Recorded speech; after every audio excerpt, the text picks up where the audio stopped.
So long story short, what started as a quick sketch or study of a reference picture that I found on Pinterest, through enough time and through the machinations of my mind, has evolved into something much more pensive and annoying, but also important.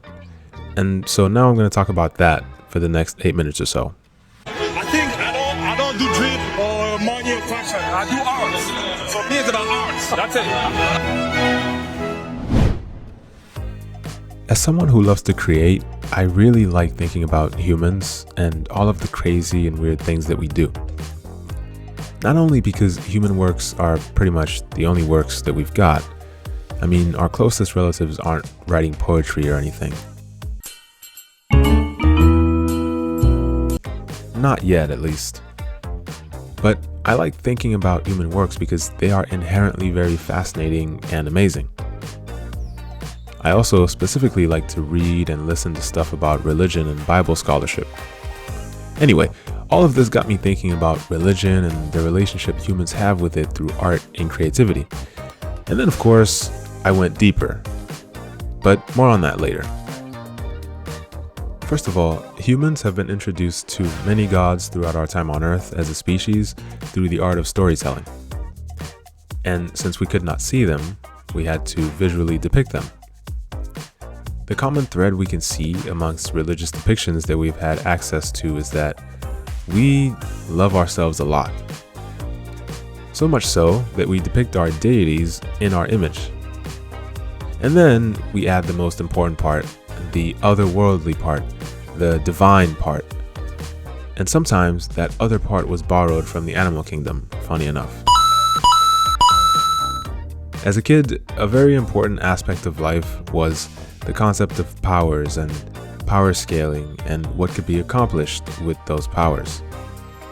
Namely, saving or helping people and making a difference towards the greater good, which is what God was supposed to be.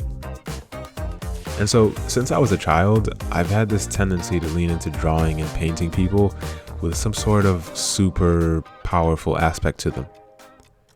One of my go-to things was luminescent eyes. Muzzled apple?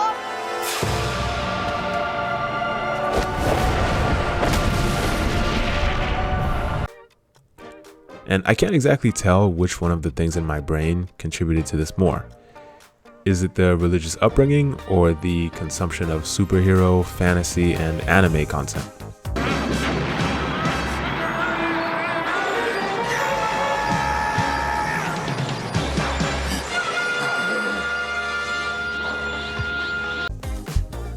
Honestly, probably both. I'd say that's a pretty innocuous effect from my exposure to religion on my relationship with myself and my art. But among the more pernicious effects of the love triangle between humans, art, and religion is what it did and continues to do to our perception and treatment of ourselves and each other. All of our gods were derived from a certain culture or group of people. And we can see that those gods and their depictions reflected the image of those cultural groups from which they were created. This usually had two very potent and interrelated outcomes: intense pride in ourselves, our culture, and beliefs, and intense hatred or xenophobia towards outsiders with different beliefs or supposed origins. I'll spare you the anthropological and evolutionary explanations. You can find that on a smarter, more organized channel. But thousands of years later, closer to our modern day, the blatant disenfranchisement and persecution of darker-skinned people can be traced back to our choices in religious art and storytelling, among other things. From the weaponized and bastardized language we chose to latch onto about lightness and darkness, to commissioned works of art reinventing godly figures in the image of powerful, rich, white men. We ended up with a world where, specifically in the religion that I was raised in, for example, this is what they think heaven looks like.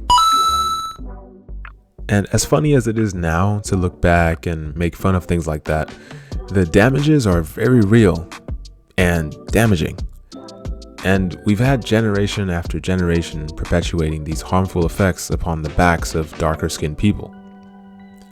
And we even do it to ourselves, from within and without. because our psyches have been infiltrated with these notions of inferiority and deserved suffering, etc.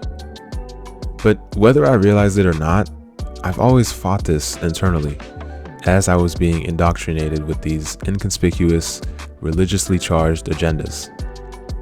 And as I've gotten older, I've fought this through my art and creativity. Which brings me back to this painting on the screen, and my earlier point about my depictions of people and aspects of the divine or supernatural. A lot of my portraits are of black or darker skinned people, in settings that are fairly mundane. But therein lies the beauty of things for me most of the time. In just being, living, and experiencing life, we can find its true essence.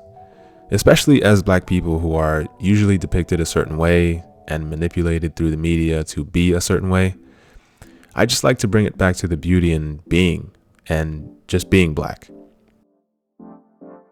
In a world where association with divinity was stripped from many groups of people and repackaged and sold back to them with chains attached, I think of it as a small part in bringing it back, even if just for myself.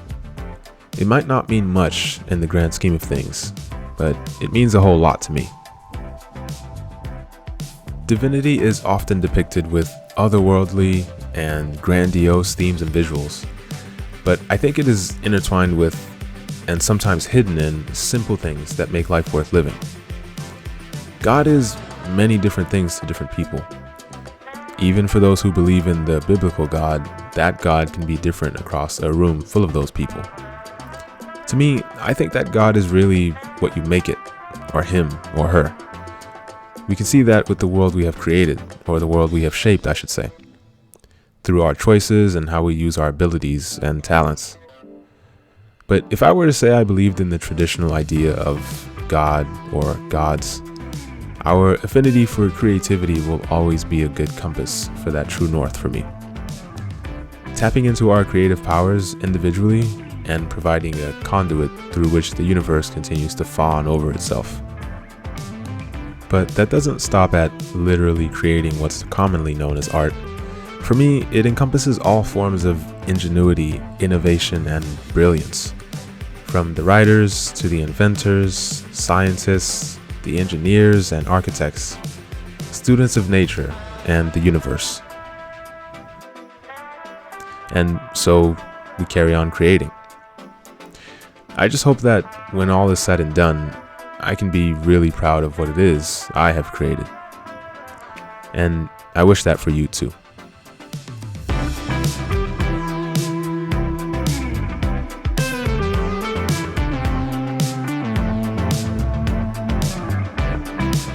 What's up guys? Thanks for watching.